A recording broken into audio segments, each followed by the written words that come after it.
Le journal des médias avec vous, Cyril Lacarrière, bonjour. Bonjour Philippe, bonjour à toutes, bonjour à tous. Le menu de ce matin. Zemmour qui saute, Voici qui rigole, la croix qui prend du recul et Bignolas qui tombe d'une armoire. Boum. On démarre ce journal, Cyril, par une rupture entre Éric Zemmour et RTL. Cette fois, c'est bel et bien terminé. Ce sont nos beaux camarades de Pure Média qui l'ont annoncé hier. La radio du groupe M6 a décidé de mettre fin à sa collaboration avec l'essayiste après avoir soutenu Zemmour. Face à toutes les polémiques au cours des dernières années, RTL vient de lui signifier que ces thèses sont désormais incompatibles avec l'esprit des débats auxquels il participait et plus largement avec le vivre ensemble que veut promouvoir la station. Relate le site spécialisé. Éric Zemmour, qui intervenait en tant que débatteur sur RTL, n'y aura donc plus son rond de serviette, mais il ne disparaît pas totalement du groupe M6, car comme on en parlait ici même hier dans Culture Média, Éric Zemmour fait encore partie du programme Zemmour et Nolo, diffusé sur Paris Première, chaîne du groupe M6, bien sûr, une sorte de double discours de la part de M6, surtout que lors de l'émission diffusée avant-hier, Zemmour restait droit dans ses bottes. L'islam est une religion totalitaire qui prend en charge les individus, que ça te plaise ou non. Et deuxièmement, j'ai le droit de le dire. On a le droit de critiquer une religion. Je vais te lire. Attends, moi non. tu reparles dans un discours. Non, je repars pas du tout. Vas-y. Je rappelle que le parquet de Paris a décidé d'ouvrir une enquête au sujet d'Éric Zemmour pour injure publique et provocation publique à la discrimination, la haine ou la violence. Le parquet ne visait pas les propos qu'on vient d'entendre, mais ce qu'il avait dit à la convention de Marion Maréchal le de la week-end droite. dernier, absolument. Crise de la presse oblige, hebdomadaire, quotidien, mensuel. Tout le monde cherche de nouvelles manières pour compenser la baisse des ventes, pour trouver de nouvelles ressources financières et pour toucher de nouveaux publics. Eh bien, Voici a trouvé une idée originale. Voici se met à l'humour et transforme même sa salle de rédaction en salle de spectacle pour créer la scène Voici. Alors c'est une idée qui est née en janvier dernier. Marion Lombert, la rédactrice en chef du magazine People, nous raconte la genèse de ce projet. Elle répond aux questions de notre journaliste Louise Bernard. On n'est pas des humoristes, Voici, mais on a toujours par notre ton, par les vidéos qu'on fait, par nos titres, nos petites légendes, c'est le fameux ton Voici. On a toujours essayé de faire sourire ou rire même les gens. Et il y a donc un peu plus d'un an, on s'est dit qu'on voulait vraiment investir le terrain d'humour. Donc on a ouvert la scène Voici en janvier dernier. C'est à la fois une salle de spectacle live et un studio vidéo.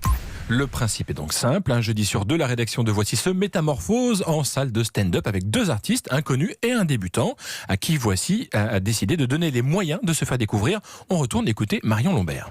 À partir de maintenant, on met à disposition la scène Voici pour les jeunes artistes, ou moins jeunes, mais en tout cas débutants, gratuitement. 3 jours par semaine, ils auront la possibilité de venir à la scène toute la journée pour répéter, tourner des vidéos. On sera là avec notre équipe technique pour les aider, en mettant aussi des caméras, son, lumière à disposition.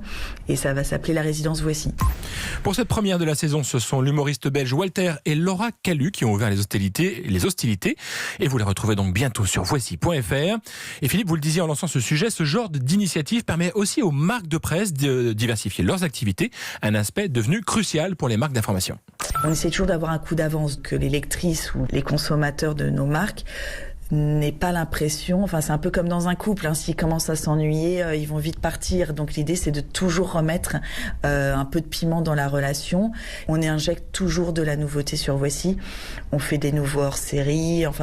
C'est vraiment très très important pour que les marques se développent et conquérir des nouvelles audiences. C'était Marion Lombert, la rédactrice en chef de Voici, interrogée par Louise Bernard. Autre nouveauté, plus traditionnelle cette fois, une déclinaison hebdomadaire, et c'est la Croix qui s'y met. Après Le Figaro ou Le Monde, c'est le quotidien catholique qui se convertit au supplément hebdo, qui se reconvertit, car la Croix avait déjà son rendez-vous du week-end, mais il fait peau neuve. La Croix hebdo, c'est donc son petit nom, sort dès aujourd'hui et tous les vendredis.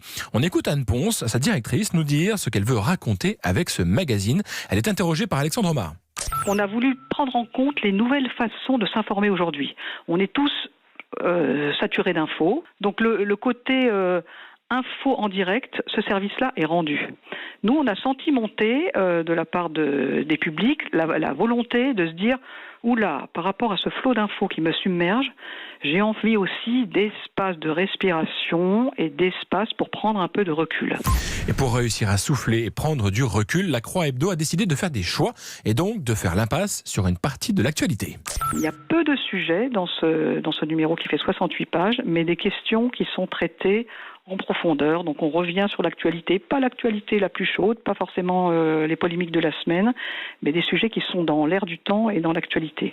La Croix compte sur son portefeuille de 90 000 abonnés pour assurer le succès de son nouveau rendez-vous du week-end, à découvrir à partir donc d'aujourd'hui dans les kiosques. Et puis Cyril, on termine avec le dernier épisode, avant le suivant, sur le feuilleton Télématin. On vous en a parlé plusieurs fois cette semaine, c'est la crise dans l'émission matinale de France 2 où de nombreux chroniqueurs ont décidé de claquer la porte. Réponse hier du présentateur Laurent Bignolas, je tombe de l'armoire, a répondu le successeur de William Lémergie, ça doit faire mal, accusé par certains membres de son équipe d'être responsable des tensions autour du programme, ce que nie farouchement Laurent Bignolas. J'ai débarqué dans une équipe qui en partie ne voulait pas de moi, se défend le présentateur, qui profite de cette mise au point pour tacler quelques-uns de ses collègues qui ont vécu, dit-il, à côté d'une télé qui est en changement sans qu'ils s'en rendent compte. Bonne ambiance. Eh bien, bon week-end à eux. Merci beaucoup Cyril Lacarrière. On vous retrouve lundi pour un nouveau journal des médias.